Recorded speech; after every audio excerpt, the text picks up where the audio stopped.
Oke, ketemu lagi bersama kita di acara Bincang-Bincang Rektor.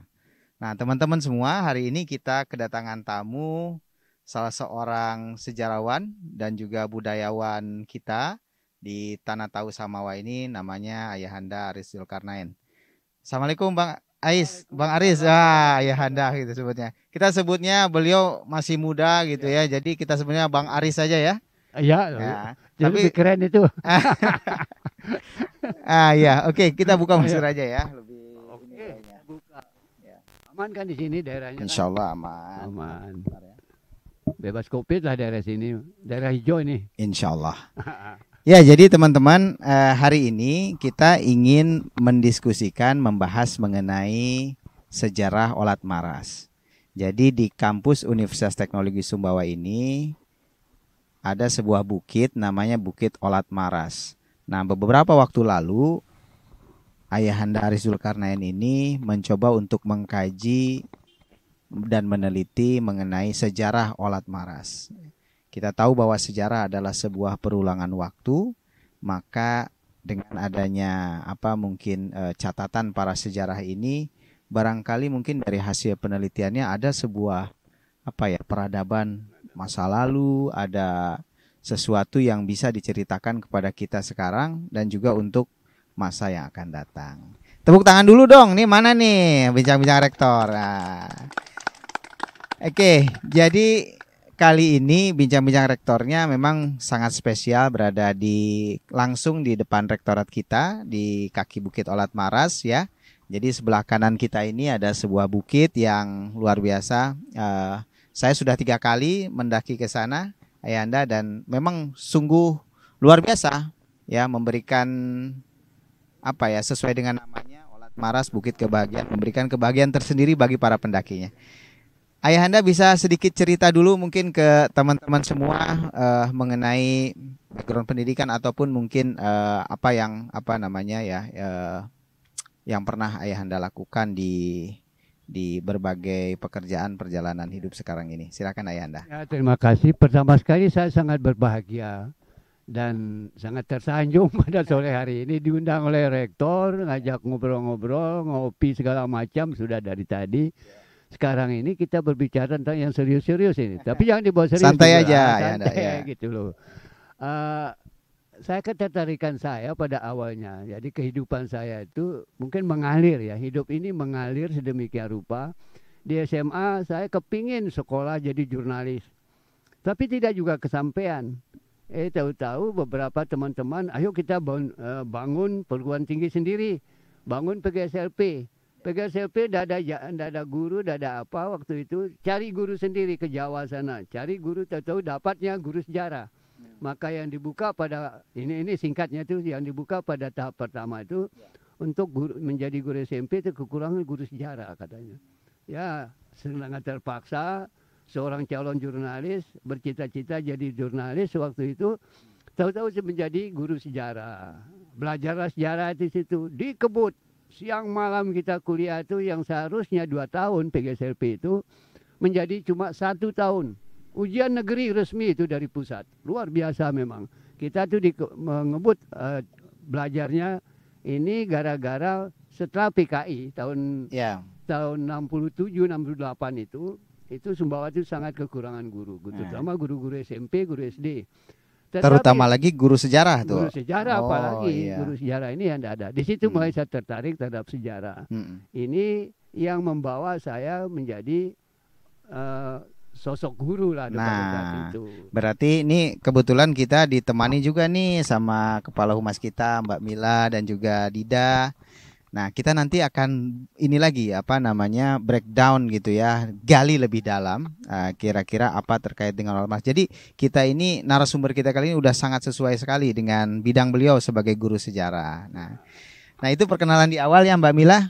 Nah selanjutnya Ayahanda mungkin kita ingin tahu lebih banyak gitu ya dari hasil penelitian Ayahanda selama beberapa waktu lalu itu mengenai Olat Maras ini gimana sih sebenarnya ceritanya gitu ya. Mungkin Ayahanda bisa ceritakan kepada kita semua nih. Ya, sebagai guru sejarah yang cuma pendidikannya sekian begitu singkat ya, sekian tahun saja. Tetapi yang penting sebetulnya dalam belajar itu jangan berhenti belajar. Nah kebetulan saya jadi guru itu lebih banyak kiprah saya dipakai oleh tingkat Pemda. Praktisnya di depan kelas saya cuma 50%. Akhirnya pengalaman nasib menjadi cuma 6 tahun saya jadi guru, diminta untuk menjadi penilik kebudayaan. Nah dari penilik kebudayaan akhirnya sampailah kehidupan saya menjadi birokrat di kebudayaan. Nah persoalan ini membuat kita itu belajar banyak tentang hidup dan kehidupan itu semua. Karena sebagai seorang penilik kebudayaan itu memiliki paling tidak 4 kalau tidak salah itu kompetensi yang harus dimiliki. Sementara waktu itu seorang guru sejarah, kebetulan saja sejarah itu mencakup beberapa ilmu bantu yang bisa menjelaskan kehidupan kebudayaan yang demikian dalam. Pertama arkeologi misalnya. Yang kedua antropologi. Kita harus pelajari itu sebenarnya. Bahasa. Belum lagi kesenian. Nah, ini tapi orang untuk melihat kebudayaan itu sebatas kebudayaan yang konkret, yaitu kesenian. Nah, dari situlah saya tuh melanglang buana di Kabupaten Sumbawa ini, walaupun tugas saya di kecamatan, saya dipakai juga untuk ada penemuan ini. Coba lihat Pak, katanya. Padahal apa sih saya? Yang memaksa saya untuk belajar arkeologi. Nah, sejarah pun demikian, karena sejarah di buku sejarah Sumbawa masa lalu yang ditulis oleh Pak Manca. Ini menarik juga. Buku itu saya tidak bayangkan kalau tahun 84-an kalau nggak salah ya. Tahun terbitnya buku itu, ya. Tetapi saya mengetik buku itu. Saya yang mengetik duluan, Pak Manca ini, almarhum Pak Manca. Beliau itu seorang bangsawan yang menulis buku itu. Dan saya yang tukang ketiknya. Belum ada laptop, belum ada betul, waktu itu. Ini. Luar biasa itu. Akhirnya ya ini panjang menjadi romantisme jadinya kalau kita mengingat-ingat itu. Di dalam buku itu disebutlah kerajaan-kerajaan yang membentuk kerajaan Sumbawa. Tapi pengertian kerajaan waktu itu ya semacam datu-datu kecil. Salah satunya itu adalah kerajaan Parumpak. Nah, kerajaan Parumpak ini tempatnya, lokasinya di sekitar Pernek. Coba bayangkan itu. Nah, baru setelah sekarang ini kita melihat suatu perubahan yang besar dalam topografi dan lingkungan di sini yang berubah. Akhirnya setahun yang lalu saya kira itu saya melakukan survei kecil-kecilan, melihat mana sih, kenapa kok bisa jadi Olat Maras dan seterusnya itu. Itu yang menggelitik saya untuk melakukan survei-survei itu, Pak Rektor. Jadi dengan melihat fenomena yang ada, mengapa Olat Maras? Olat Maras itu dulu ada konflik-konflik waktu batu bulan. Saya tidak tertarik datang kalau ada konflik-konflik begitu. Tapi setelah aman-aman, baru saya datang, saya lihat seperti apa. Nanti saya akan ceritakan bagaimana apa saja yang terdapat di sekitar ini sekarang berdasarkan hasil survei-survei saya di situ. Nah, begitu. Ya, jadi teman-teman, UTS ini terletak di kaki bukit Olat Maras. Jadi didirikan oleh Dr. Zul itu pada tahun 2013, persiapan dari tahun 2012.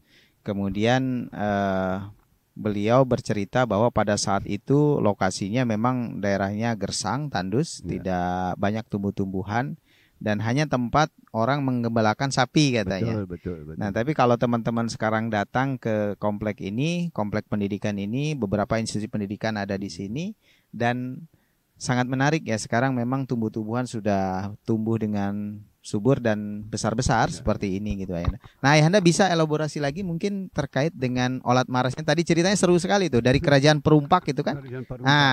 Kerajaan Perumpak itu bagaimana perjalanannya itu pada tahun berapa itu, sekitar berapa kerajaan itu, sebelum Sumbawa atau Kerajaan Sumbawa atau bagaimana Ayahanda bisa mengkorelasikan? Ya, berdasarkan tulisan dari Pak almarhum Pak Lalu Manca, kalau Kerajaan Perumpak, namanya saja Parumpak. Perompak berarti ya Ayahanda itu dalam bahasa.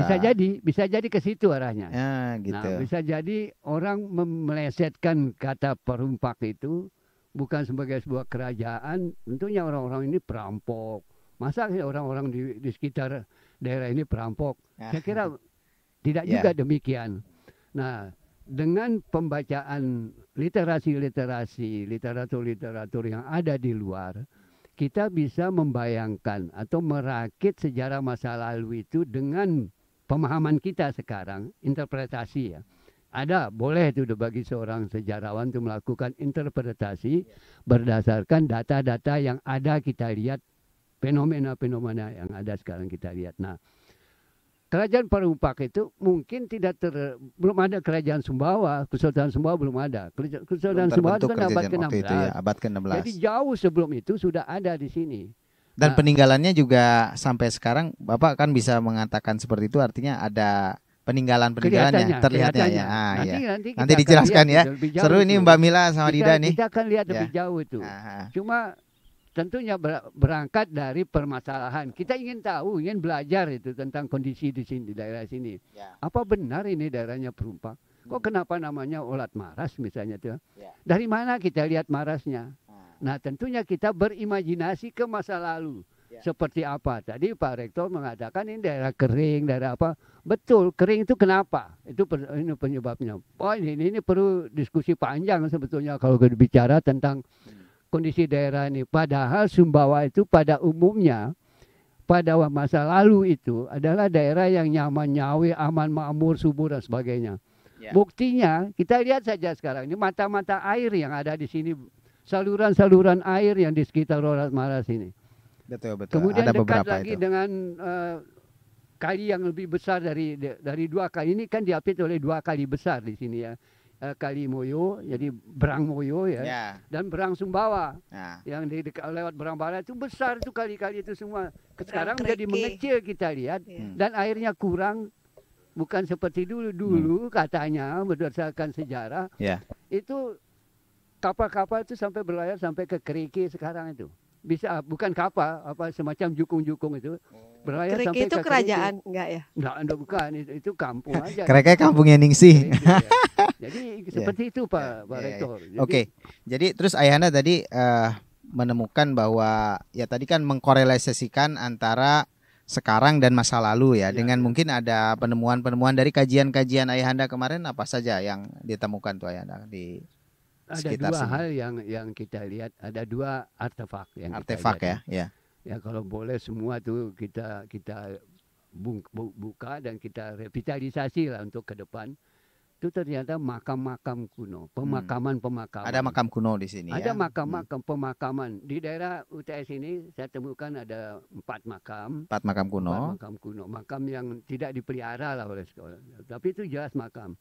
Kemudian berdasarkan hasil dan ada saya ditemukan tulang belulang segala macam di daerah asrama. Asrama ya. Asrama itu waktu dibangun pertama itu ditemukan fosil-fosil ya, tengkorak manusia. Terus kesananya ada pemakaman. Kalau ada pemakaman besar seperti itu, besar kan berarti dan ada perkampungan. Perkampungan atau daerah penduduk atau sebuah kota besar mungkin di sini, mungkin ya. Ya pada saat yang lalu ya. Yang lalu dengan beberapa temuan-temuan yang kita lihat. Artinya Ayahanda mau mengatakan mungkin kalau istilahnya ada peradaban mungkin di sini pada zaman dahulu. Kata kerennya seperti itu. Kerennya seperti itu. Bahasa makanya selalu ada di Olat Maras ini adalah peradaban baru. Peradaban lama. Nah di sini yang kedua, selain makam-makam itu, tanda-tanda kehidupan lama itu, kita temukan lesung batu di sini. Ada lesung batu. Ada lesung batu. Persis di dekat ini mungkin kalau Pak Rektor jalan-jalan di sekitar ini, kadang-kadang kita tidak tahu bahwa itu peninggalan purbakala. Yang nilainya kalau ilmu purbakala itu, arkeologi itu, ya sebesar ini pun nilainya tinggi dibagi di kacamata arkeolog. Dan ini memberikan cerita panjang kalau kita lihat dari tempatnya. Persis di atas bukit itu ada sudah batunya agak miring, tetapi sebuah lesung batu. Kalau lesung batu itu sudah kemakmuran di situ. Ada kemakmuran. Artinya tanda kemakmuran. Ada aktivitas. Ada aktivitas ekonomi maupun keseharian masyarakat seperti yang. Itulah. Oke, Mbak Mil, ayo mau nanya apa nih? Mumpung ada ahlinya. Nih saya mau nanya nih, Ayahanda. Kalau sebelum ada UTS di sini, apa sih yang ada di sekitar Olat Maras ini? Karena kan saya sendiri taunya daerah ini karena ada UTS gitu. Kalau sebelumnya apa gitu? Begini, ini berkaitan dengan sistem pemerintahan ya. Kalau sistem pemerintahan mulai dari zaman kemerdekaan sampai sekarang. Nah, setelah Orde Baru, daerah ini dulunya hutan-hutan lebat di sini. Dijadikan hutan tanaman industri, HTI, dikuasai oleh kehutanan lah, katakan begitu. Nggak tahu siapa resminya, lembaga apa namanya, tapi menurut data yang ada itu adalah HTI. Nah, HTI ini ternyata ada istilah tukar guling dengan proyek Batu Bulan. Proyek Batu Bulan ini untuk mengganti tanah-tanah yang dipakai oleh yang terdampak oleh Batu Bulan, pembangunan bendungan Batu Bulan itu terhadap masyarakat sekitar. Nah, tanah itulah yang ditukar guling ke sini. Nah, nasibnya HTI ini tidak ada yang berhasil di hampir seluruh Sumbawa. Saya tidak tahu di daerah lain, saya tidak mau bicara itu. Tetapi kita melihat semua merusak hutan jadinya. Bukannya menjadi tanaman industri yang bisa menghasilkan sesuatu yang memakmurkan rakyat secara langsung. Nah, di sini kan sangat ironis ya kalau kita lihat itu. Nah, kehutanan tapi tidak memberikan penghasilan yang besar terhadap rakyat yang seharusnya berlaku seperti itu. Lalu akibat dari itu tanah ini karena sudah dibagi-bagi di kapling-kapling untuk mengganti tanah yang ada untuk masyarakat itu, tentunya kesulitan mereka mau bikin apa kita di sini. Ini sebagian hutan masih semak belukar, jadi terbengkalai jadinya bertahun-tahun, 5 tahun kalau tidak salah sekitar itu. Dan ini ribut. Ada keributan-keributan kecil, konflik-konflik antar orang, sesuatu yang terjadi di sini, dia tidak sesuai dengan tempatnya, belum dilakukan pencetakan sawah misalnya, yang seharusnya tanah sawah diganti sawah lah maunya begitu, tanah kebun ganti kebun. Nah, tetapi ini pukul rata begitu, tanah ya tanah, konversinya seperti itu.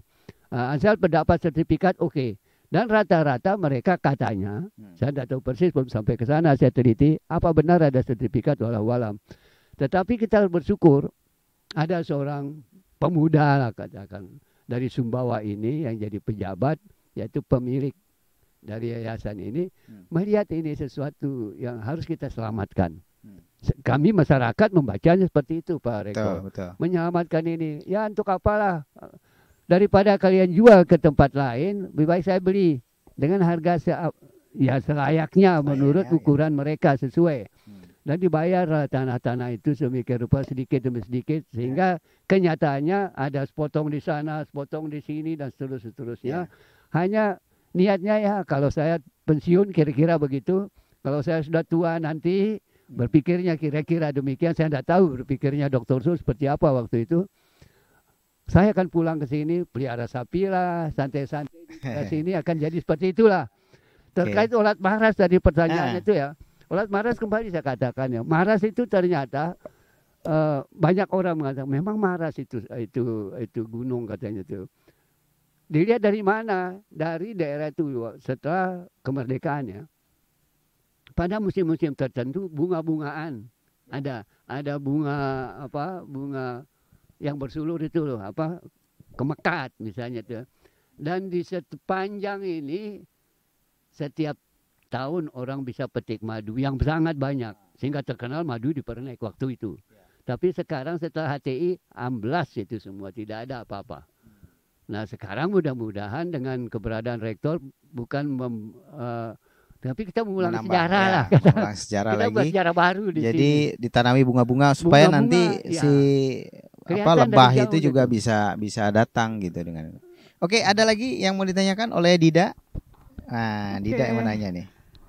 Kalau tadi Bu Mila tanya soal bagian-bagian awalnya nih.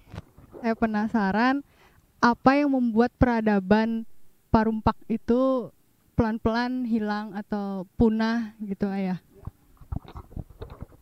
Kalau itu kita berbicara dari sisi spiritual ya. Orang Parumpak itu bukan orang asli sebetulnya, tetapi mereka sembunyi di sini. Kalau kita ini anunya ya, Parumpak. Mereka tuh yang terkenal kan Parumpak dari Sumbawa itu dulu katanya itu termasuk yang di dalam sejarah Anggawasita itu banyak hal yang akan kita buka ke depan. Ini baru saya sendiri yang ngomong begini ya. Tetapi banyak orang-orang lain yang melihat ini, mereka ditakuti oleh Belanda waktu itu. Karena Belanda sejak abad ke-15 sudah ada di sini. Yang sebelum-sebelumnya juga ada. Tetapi orang Sumbawa ini dengan datangnya agama Islam, nah agamalah yang membuat mereka menjadi jinak. Agama itu setelah berlakunya adat bendisara sara bersendi kita bola itu tahun 1702, pada zaman Sultan Jalaluddin I. Nah, ini pelan-pelan. Tapi sebetulnya bukan perumpak yang kayak bayangan kita tuh kayak begal di Jakarta sana perampok-perampok. Nah begitu. Mereka itu yang dilakukan oleh mereka itu kepada orang-orang asing. Tidak akan merumpak kepada pelaut-pelaut kita yang berlayar dari timur ke barat itu, yang membawa rempah-rempah itu. Tapi yang datang dari luar pasti dirampok oleh mereka. Ya Cina. Jadi pilih-pilih lah mereka juga ya. Mereka tahu mereka. Lihat mana ini kapalnya Belanda, ini kapalnya dari Eropa misalnya. Itu yang dirampok oleh mereka. Jadi perampok itu tidak dikenal oleh orang Nusantara. Tidak ada orang Nusantara. Yang menjadi korban, tidak ada tuh. Seperti jadi, itulah. Tadi hilangnya perumpak itu karena pengaruh ada salah satu agama juga ya. Masuknya agama Islam ke tanah Sumbawa. Terus kemudian mereka menjadi mungkin insyaf kali ya. Taubat. Kalau preman tuh preman jadi insyaf gitu ya. Mungkin preman gitu Ayahanda ya. Oh gitu. Menarik sekali nih diskusi sore hari ini, tapi karena waktunya terbatas juga nih teman-teman. Tadi kita mendapat banyak insight dari Ayahanda luar biasa terkait dengan tempat di mana Universitas Teknologi Sumbawa ini berada. Dan kita tahu sekarang bagaimana kampus ini bisa berkembang dalam waktu 8 tahun karena memang mungkin sejarah itu betul bahwa orang bijak mengatakan sejarah adalah perulangan waktu. Maka dulu ada suatu kerajaan di sini perumpak dan juga segala peninggalan-peninggalannya masih bisa kita lihat Ayahanda. Dan sampai sekarang kita bisa melihatnya di sekitar UTS ini. Dan sekarang ada satu peradaban baru, peradaban melalui dunia pendidikan gitu ya. Karena dengan pendidikan dia yang akan merubah dunia. Saya kira itu teman-teman semua bincang-bincang kali ini. Makasih buat Mbak Mila, makasih buat Dida dan juga Ayahanda. Terima kasih bincang-bincang yang santai, yang hangat, yang luar biasa. Terima kasih atas temuan-temuannya tadi disampaikan kepada kita terkait dengan kajian-kajian. Oke, kita kembali ke tema dan topik selanjutnya di acara Bincang-Bincang Rektor di waktu yang akan datang. Terima kasih.